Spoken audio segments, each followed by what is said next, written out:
I would like to maybe first provide a little bit of content and context in which we are operating. Of course, the circular economy we see as a key measure, a key opportunity, a key instrument to deliver on three objectives. The first one is on economic security, and I mean, we are well aware of the supply chain disruptions and the dependencies that our industries are under when it comes to the import of resources, of materials in particular. We also see that from a competitiveness perspective, the circular economy remains key on the political agenda also here in Brussels. The industrial manufacturers spend more than twice as much on materials compared to labor and energy. So this is a key element for their production. And last but not least, we also see that, and we continue to see the circular economy playing a key role on our decarbonization path. We estimate that around a fourth of the greenhouse gas emission reductions needed to reach 2050 climate neutrality will come from circular solutions. This is a conservative estimate and clearly shows that while it's not the full story of decarbonization, it's really an essential story of decarbonization.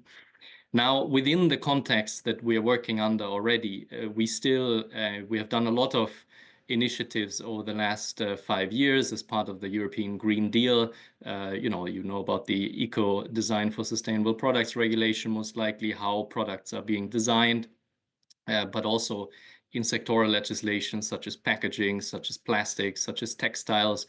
We have worked a lot and we have improved a lot. Yet, we still see that in the European Union, and that's also the case for Ireland, we are only at the EU level around 12% circular. So we see that more is needed. And the key reason why we believe a Circular Economy Act is needed is because we see that the markets are still not working. We still see too often that primary raw materials are cheaper than secondary. But as Mario Draghi, a very important person, not just in Brussels, but across the continent, has clearly documented in his report, is that once you internalize the externalities, environmental damages that primary resource extraction causes, the price gap actually shifts. And we see that too often there's a fragmentation of different rules across the single market, which is a key enabler for the transition to the circular economy. So this is a little bit the context in which we're operating. And let me maybe highlight a few elements that we have in mind as part of the Circular Economy Act, even though there's much more in it, but I just want to highlight maybe 4 elements. The first one is that we are looking into e-waste, so waste electrical and electronic equipment. This is not just one of the fastest growing waste streams in the EU, but it also is a key source and can be a key source for critical raw materials that we need for our green digital transitions, but also for defense. This is key as well to mention. And where we see that the recovery of these critical raw materials in the different e-waste sources. Think about your smartphone at home your old smartphone at home that you hopefully do not have in a drawer, but that is being collected and is being recycled.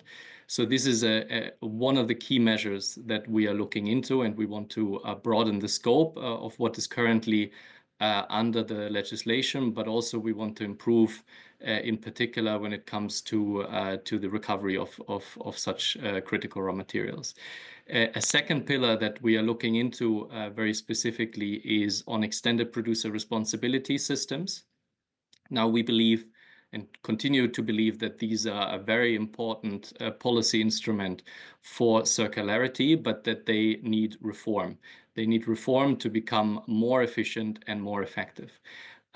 Too often at the moment, when you're a producer and you place a product on markets of different member states, you have to report differently at different points in time in different languages about different things, even though it's the same product that you place on the markets. Now, this is not in line with our vision of a single market.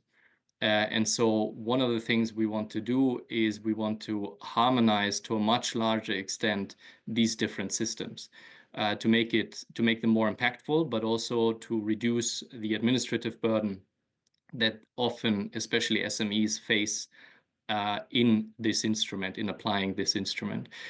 We also want to look into digitalization of these instruments. This is another enabler to reduce costs, but also to increase their effectiveness. And then we are also assessing whether to increase and to expand the EU mandated EPR systems to new waste and product streams. And there we're very open to hear also your ideas on how this could be done. A third element in the Circular Economy Act that we are looking into is end of waste and byproduct criteria. Now, this is a bit technical, but it's actually about, when waste ceases to be waste and becomes a product. And here again, we see very many different rules and definitions across member states. Even within some member states, you have differences, meaning that, if you recycle whatever textile, construction product, and so on, and you want to ship it to another area, you're often then obstructed, at a border because of these different definitions, which is costly and which also disincentivizes the use of secondary raw materials. So we want to harmonize this as well to cut costs and to also achieve economies of scale. And there, Enrico Letta, actually, in his report, he mentioned something which is called mutual recognition as one idea that we are looking into as part of the development for the Circular Economy Act. A fourth point, which is maybe important to mention, is that we are also looking into demand-side measures as part of the Circular Economy Act. And one of them, a key tool that we have identified, is public procurement. Public procurement is not only 15% of the EU's GDP, but it can also be a very powerful tool to support EU industry in its transition to circularity. What we are looking for here is really implementable, simplistic but impactful criteria. And we are reaching out to everyone to come forward with ideas, also maybe best practices of things that are already implemented now as part of public procurement to incentivize the transition towards greater circularity. Maybe a last point before I close. This is still very much work in progress. The Circular Economy Act is foreseen to be adopted next year. We are currently have the public consultation and the call for evidence open, which means that everyone, citizens, industry, public authorities, local authorities, everyone can contribute to this process, and we would encourage you very much to do so. There is a list of questions, but there's also always room and opportunity for you to come in with new ideas, with different ideas, things we have not thought of, in order to really make this a great deliverable. Of course, we have to take into account all the legislation and all the rules that are already out there.